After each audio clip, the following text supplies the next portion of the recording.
जय हिंद दोस्तों, स्वागत है आपका ITI तोमर टेक्नो में। दोस्तों आज की इस वीडियो में हम डिस्कस करने वाले हैं रेलवे की वैकेंसी, जो कि रेलवे की तरफ से ALP का वैकेंसी निकाला गया है। ओनली ALP टेक्नीशियन का जो वैकेंसीज है और रेलवे की तरफ से रिलीज़ नहीं किया गया है, ओनली जो है ALP का वैकेंसी रिलीज़ किया गया है। डेट एम्प्लॉयमेंट नोटिस न्यूज आप देख पा रहे होंगे, आपको यहाँ पर देखने को मिल जाता है। काफ़ी कम जो पोस्ट है जो इस बार निकाली गई है। टोटल जो पोस्ट है वो 5,697 जो पोस्ट है वो टोटल निकाला गया है। दोस्तों रेलवे से बिल्कुल भी यह उम्मीद नहीं थी कि इतना कम वैकेंसी जो है जो रेलवे जो है वो निकालने वाला है। दोस्तों काफ़ी कम जो वैकेंसीज है वो रेलवे की तरफ से यहाँ पर निकाली गई है। एक तरफ से खुशखबरी है, लेकिन दूसरी तरफ से रेलवे ने इतना बड़ा झटका दिया है। कहते हैं ना कि 440 वोल्ट का जो करंट का झटका है वह रेलवे ने इस बार ITI और डिप्लोमा स्टूडेंट को दिया है, क्योंकि वैकेंसीज आनी थी लगभग आपकी 70,000 के आसपास जो है ALP और टेक्नीशियन दोनों मिलाकर वैकेंसीज आनी थी। लेकिन इन्होंने जो वैकेंसी रिलीज की है वह किया टोटल ALP की 5,696 पोस्ट जो है आपका जारी किया गया है। और रेलवे ने यह क्लियर कर दिया है कि इस बार जो एग्ज़ाम्स होने वाला है वो ALP के लिए अलग होगा और टेक्नीशियन के लिए अलग अलग एग्ज़ाम आपका होने वाला है। लेकिन अगर अलग अलग एग्ज़ाम नहीं होता तो कंबाइंड वैकेंसीज आता। लेकिन पिछली रिक्रूटमेंट के अकॉर्डिंग इस बार जो है रेलवे ने यह क्लियर कर दिया है कि ALP के लिए आपको ALP के लिए एक अलग एग्ज़ाम देना पड़ेगा और टेक्नीशियन के लिए जो है वो आपको अलग एग्ज़ाम देना है। यह रेलवे ने क्लियर कर दिया है। हालांकि यह जो वैकेंसीज आई है यह ओनली ALP के लिए आई है, यानी असिस्टेंट लोको पायलट टेक्नीशियन का भी वैकेंसी आना है।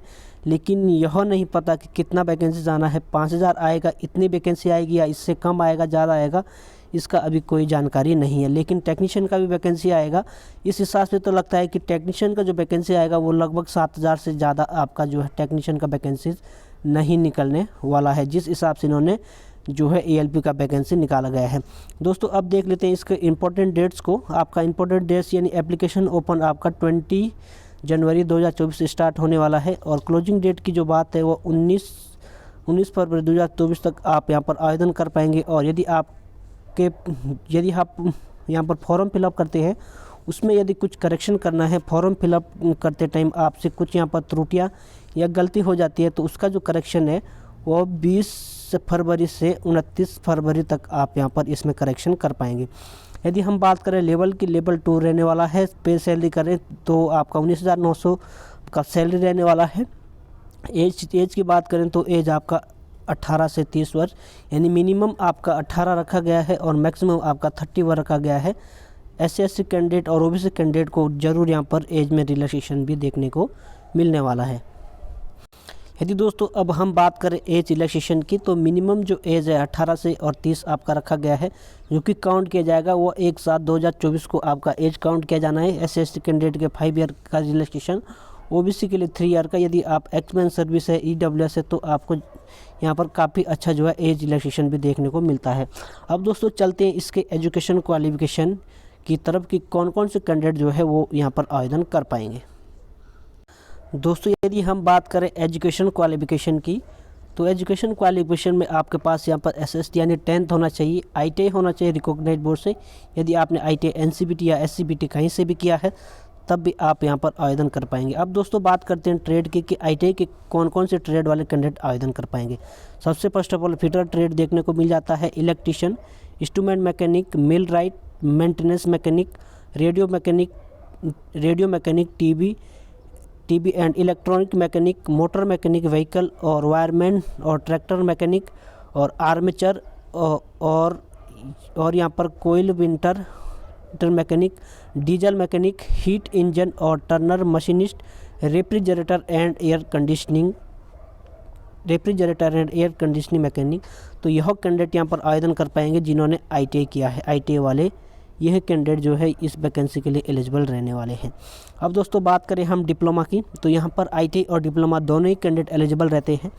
डिप्लोमा में आपका यहाँ पर डिप्लोमा इन मैकेनिकल में रहना चाहिए, इलेक्ट्रिकल में, इलेक्ट्रॉनिक्स और ऑटोमोबाइल इंजीनियरिंग में यदि आपके पास डिप्लोमा है तब भी आप आवेदन कर पाएंगे। अब दोस्तों बात कर लेते हैं इसका एग्जामिनेशन फीस का। उसके बाद हम यहाँ पर detail wise, zone wise vacancy भी देखेंगे, पर्टिकुलर कि किस ट्रेड का कितना वैकेंसी है। यह डिटेल नोटिफिकेशन जो है रेलवे की तरफ से पब्लिश किया गया है। आरआरबी जम्मू की वेबसाइट पर था, लेकिन अभी वहाँ से हटा दिया गया है। काफ़ी ज़्यादा वेबसाइट जो है वो स्लो चल रहा था। हमें यह नोटिफिकेशन एक कैंडिडेट ने प्रोवाइड किया है, तो उनके लिए मैं थैंक्स कहना चाहूँगा।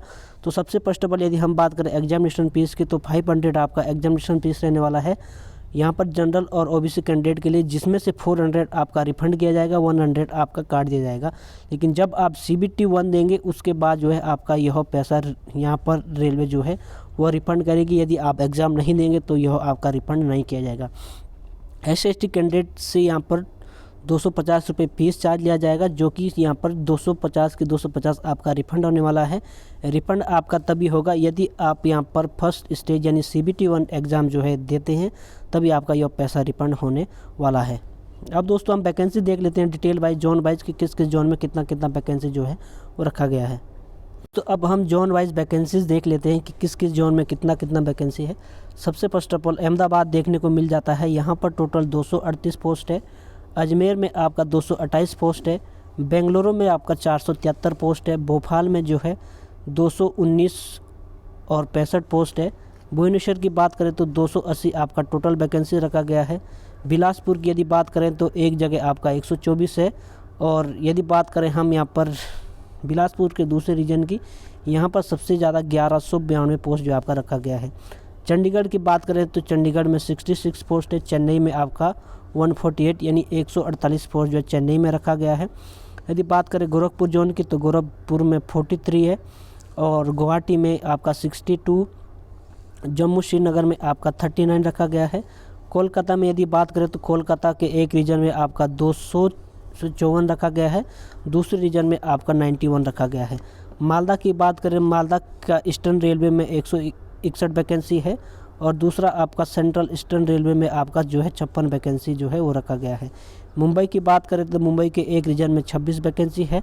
वेस्टर्न रेलवे में आपका 110 है और सेंट्रल रीजन में जो है आपका 411 वैकेंसी जो है वो रखा गया है। अब बात करें हम मुजफ्फरनगर की, तो मुजफ्फरपुर में जो है आपका यहाँ पर 38 वैकेंसी है। पटना में भी 38 वैकेंसी है। प्रयागराज की बात करें तो 241 एक जोन में है और 45 एक जोन में है। रांची की बात करें तो 153 है। सिकंदराबाद की बात करें तो 199 है और सिकंदराबाद के दूसरे रीजन में आपका 559 वैकेंसी है। और सिलीगुड़ी की बात करें तो आपका 67 है। और वहीं यदि हम बात करें तिरुवनंतपुरम की, तो तिरुवनंतपुरम में टोटल 70 पोस्ट आपका रखा गया है। टोटल नंबर ऑफ पोस्ट जो है आपका 5696 पोस्ट है, जो कि काफ़ी कम है।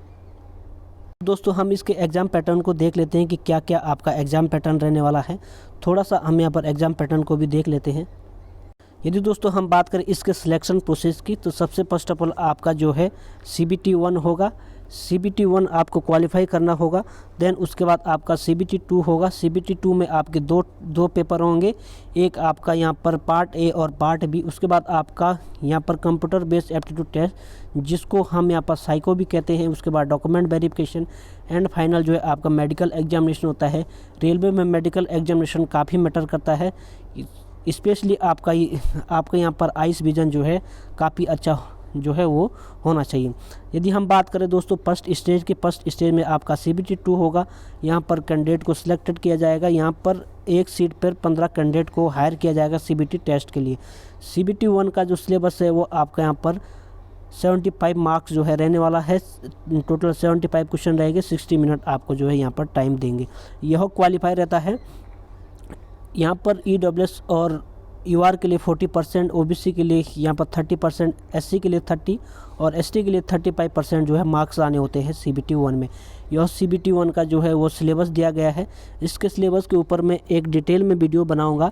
दोस्तों आशा करता हूँ आपको जानकारी अच्छी लगी होगी। दोस्तों जानकारी अच्छी लगी है तो वीडियो को लाइक करना, अपने दोस्तों के साथ इस वीडियो को ज़रूर शेयर करना। तो दोस्तों वीडियो देखने के लिए thanks for watching and bye bye.